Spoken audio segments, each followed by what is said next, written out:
Hi, అందరికీ నమస్కారం. ఈ మధ్య కాలంలో హైదరాబాద్లో జరిగినటువంటి ఒక స్కూల్లో, సక్సెస్ స్కూల్, పాత బస్తీకి సంబంధించినటువంటి ఆ స్కూల్లో జరిగినటువంటి ఒక వివాదం చాలా పెద్ద చర్చకు దారితీసింది. ఏమిటా వివాదం అంటే, ఒక స్కూల్లో సెకండ్ క్లాస్లో ముస్లిం మత విశ్వాసానికి ప్రతీక అయినటువంటి కల్మాని చదవాలి అనేటువంటి హోంవర్క్ ఒక స్టూడెంట్కి ఇవ్వటం. ఈ విధంగా ఒక మతానికి సంబంధించినటువంటి అంశాలను, విశ్వాసాలను పిల్లలకి నేర్పించవచ్చా? మన రాజ్యాంగం ఏం చెబుతుంది? ఇదివరకు జరిగినటువంటి కేసుల యొక్క సారాంశం ఏమిటి? సో ఈ సందర్భంలో టీచర్స్, అట్లాగే కాలేజ్ మేనేజ్మెంట్స్, అదే సందర్భంలో పేరెంట్స్ తీసుకోవాల్సినటువంటి జాగ్రత్తలు ఏమిటి? వీటిని ఎంతవరకు అలౌ చేయాలి, ఎంతవరకు అలౌ చేయకూడదు?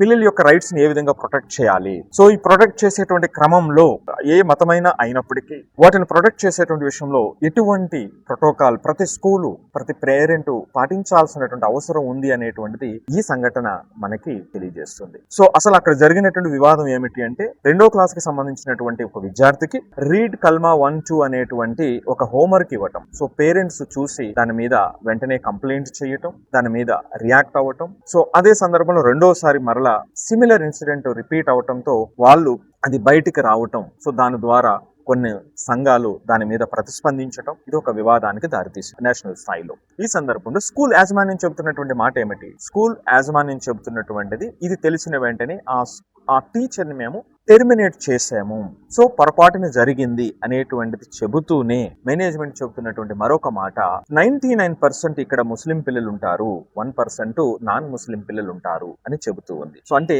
కరెస్పాండెంట్ కానీ ప్రిన్సిపాల్ కానీ చెప్పినటువంటి మాటల ప్రకారం మనకు అర్థమయ్యేటువంటిది అక్కడ ఏమిటి అంటే, ఇది ఒక రెగ్యులర్ ప్రాసెస్.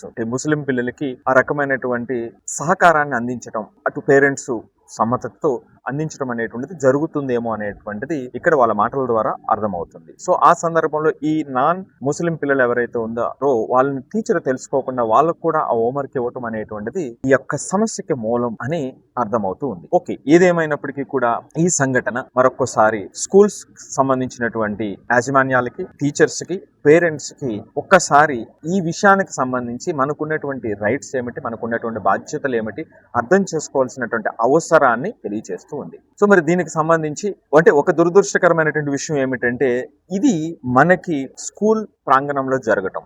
ఎందుకంటే చిన్నప్పటి నుంచి ఆ పిల్లల మధ్య మ్యూచువల్ రెస్పెక్ట్, పరస్పర గౌరవ భావంతో పెంచాల్సినటువంటి ప్రదేశం స్కూల్. సో అటువంటి చోట ఈ డిఫరెన్సెస్ బయటికి రావటం అనేటువంటిది చాలా చాలా దురదృష్టకరం. సో ఇటువంటి సంఘటనలు మరే రోజు కూడా జరగకుండా చూడాల్సినటువంటి బాధ్యత మన అందరిపైన ఉంది. సో మరి ఈ సందర్భంలో మనం తెలుసుకోవటానికి మతపరమైనటువంటి విశ్వాసాలకు సంబంధించి మన రాజ్యాంగం, మన లౌకిక విధానం, ఇది సెక్యులర్ కంట్రీ, రైట్? సో ఆ సెక్యులర్ భావాలు మనకి ఏం తెలియచేస్తున్నాయి అనేటువంటిది చాలా చాలా ఇంపార్టెంట్. దాని గురించి ఇదివరకు జరిగినటువంటి కొన్ని కేసెస్ విషయంలో రాజ్యాంగం ప్రకారం, అలాగే సుప్రీంకోర్టు చెప్పినటువంటి వివిధ రకమైనటువంటి కేసెస్ లో పర్టికులర్లీ దీనికి సంబంధించి ఎలా ఉంది అనేటువంటి తెలుసుకునేటువంటి ప్రయత్నం చేద్దాం. సో వీటిలో మత ప్రచారం, మతాల గురించి అధ్యయనం, ఈ రెండింటి మధ్య స్పష్టమైనటువంటి తేడాని సుప్రీంకోర్టు చెప్పడం జరిగింది. సో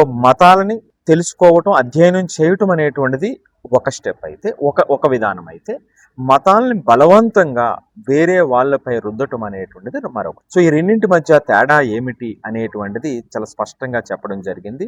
సో అన్ని మతాలలో నైతిక విలువలు ఉంటాయి. అన్ని మతాలలో ఉన్నటువంటి మంచి నైతిక విలువలను, పరమత సహనాన్ని విద్యార్థులకు నేర్పించడం అనేటువంటిది ఎట్టి పరిస్థితుల్లో రాజ్యాంగ విరుద్ధం కాదు అని పేర్కొనడం జరిగింది. అదే సందర్భంలో మతపరమైనటువంటి బోధన అంటే ఒక నిర్దిష్టమైనటువంటి మత ఆచారాలను నమ్మాలని ఒత్తిడి చేయటం, మోస్ట్ పర్టికులర్లీ చిన్నపిల్లల విషయంలో చేయటం అనేటువంటిది మైనర్స్కి చేయటం, లేదా 14 years బిలో ఉన్నటువంటి పిల్లలకి చేయటం అనేటువంటిది ఖచ్చితంగా నేరం. సో అటువంటి సందర్భంలో నేర్పాలనుకునేటప్పుడు ఖచ్చితంగా పేరెంట్స్ యొక్క సమ్మతి కూడా తీసుకుని ఆ విషయాన్ని నేర్పించాల్సినటువంటి అవసరాన్ని ఇది చెప్పింది.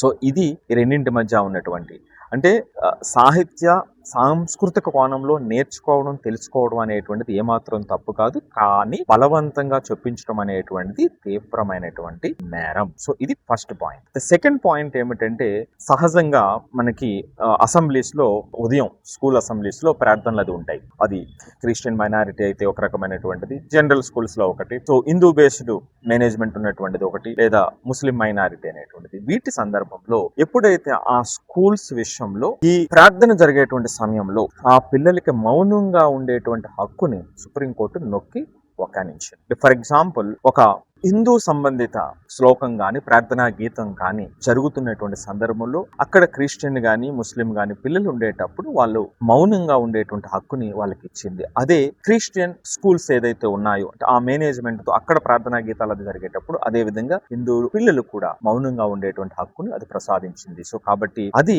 తప్పనిసరిగా అందరూ ఇక్కడ అర్థం చేసుకోవాల్సినటువంటి అతి ముఖ్యమైనటువంటి విషయం. ఈ పర్టికులర్ ప్రార్థనా గీతాలు జరిగేటప్పుడు ఆ పిల్లలు స్వచ్ఛంద నిర్ణయం వాళ్ళు తీసుకోవచ్చు అనేటువంటిది అందరూ కూడా రెస్పెక్ట్ చేయాల్సినటువంటి అతి ముఖ్యమైనటువంటి విషయం. సో ఇక్కడ అదే సందర్భంలో ఏమిటంటే, మనం భారత రాజ్యాంగంలోని ఆర్టికల్ 30 మైనారిటీ హక్కుల గురించి ఒక ప్రొటెక్షన్ కూడా ఇవ్వటం జరిగింది. సో దీనికి సంబంధించి ఏమిటంటే, ఆర్టికల్ 30లో 1 ప్రకారం మతపరమైన లేదా భాషాపరమైన మైనారిటీలు తమకు నచ్చిన విద్యా సంస్థలను స్థాపించుకోవటానికి, వాటిని నిర్వహించుకోవడానికి పూర్తి హక్కు ఉంది. ఇక్కడ వాళ్ళకి మతపరమైనటువంటి బోధనలకు మినహాయింపు ఉంది. సో మైనారిటీ స్కూల్స్ పర్టికులర్లీ ఏదైతే ఉన్నాయో వాళ్ళు దాన్ని నిర్వహించుకోవచ్చు.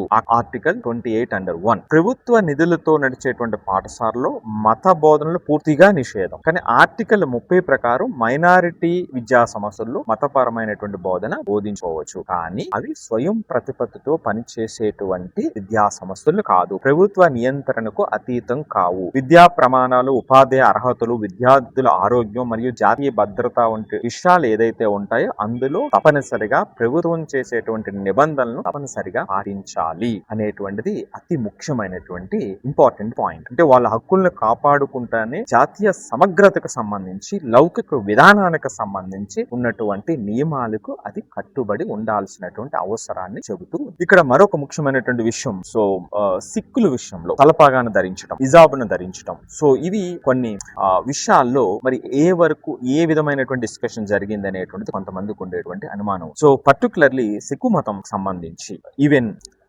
డిఫెన్స్ లో కూడా వాళ్ళ యొక్క వేషధారణ పాటించడానికి అవకాశం ఉంటుంది. మరి ఎందుకు ఎగ్జంప్షన్ వచ్చింది అని అనుకునేటప్పుడు, ఏదైనా మత విశ్వాసాల్లో మీరు చేసేటువంటి పని ఆ మత విశ్వాసాలలో విడదీయరానటువంటి భాగం అయినప్పుడు, అది ఎసెన్షియల్ ప్రాక్టీస్ అయినప్పుడు అది ఖచ్చితంగా పాటించాల్సినటువంటి అవసరం ఉంది అనేటువంటి విషయాన్ని చెంది. ఉదాహరణకి అందుకే పాఠశాలలో కానీ సైన్యంలో కానీ వీళ్ళకి ప్రత్యేకమైనటువంటి మినహాయింపు ఇవ్వటం జరిగింది. అదే సందర్భంలో హిజాబ్ విషయంలో కర్ణాటకలో జరిగినటువంటి వివాదం విషయంలో అది ఇప్పటికీ స్టిల్ పెండింగ్ లో ఉంది. అది ఏమవుతుంది అనేటువంటిది మనకి ఇంకా తెలియనటువంటి పరిస్థితి. ఓకే, సో ఆ తీర్పు రావాల్సినటువంటి అవసరం ఉంది. చివరిగా వీటన్నింటి యొక్క సారాంశం ఏమిటంటే, భారతదేశం ఒక సెక్యులర్ కంట్రీ, లౌకిక దేశం. రాజ్యాంగం ప్రభుత్వ పాఠశాలను మత ప్రచారానికి దూరంగా ఉంచుతుంది. అదే సమయంలో మైనారిటీ సంస్కృతిని రక్షించడానికి ప్రత్యేక హక్కులని ఇస్తూనే లౌకిక విద్యా ప్రమాణాలను సమతుల్యం బ్యాలెన్స్ చేసేటువంటి పరిస్థితి లౌకిక విద్యా ప్రమాణాలను బ్యాలెన్స్ చేస్తుంది. ఇది ఫైనల్ గా మనం అర్థం చేసుకోవాల్సినటువంటి విషయం. అటుపక్క పరమత సహనం, అటుపక్క పిల్లలు మత విశ్వాసాలను కాపాడుతూనే వారి యొక్క మత విశ్వాసాల విషయంలో పూర్తిగా స్కూలు టీచర్స్ అనేటువంటి వాళ్ళు ధర్మకర్తల్లా దాన్ని పాటించాల్సినటువంటి, దాన్ని సేఫ్ గార్డ్ చేయాల్సినటువంటి బాధ్యత అందరిపైన ఉంటుంది. సో కాబట్టి మరొకసారి ఇలాంటి వివాదాలు తలెత్తకుండా ఏ స్కూల్లో అయినా సరే ప్రత్యేకమైనటువంటి శ్రద్ధ తీసుకోవాల్సినటువంటి అవసరాన్ని ఇది నొక్కి వక్కానిస్తుంది. సో కాబట్టి మరొకసారి మీ అభిప్రాయాన్ని దీని మీద తెలియచేయండి. సో ప్రత్యేకించి ప్రతి పేరెంట్ కూడా, ప్రతి టీచరు పూర్తిగా మొట్టమొదటిగా ఎడ్యుకేట్ అవ్వాల్సినటువంటి అవసరం ఉంది. లౌకిక విధానంలో మనం దాన్ని కాపాడితేనే అది మనల్ని కాపాడుతుంది. ప్రత్యేకించి స్కూల్స్, కాలేజెస్ లో ఇటువంటి వివాదాలకి ఏమాత్రం అవకాశం లేకుండా చూడాల్సినటువంటి బాధ్యత మనందరిపైన.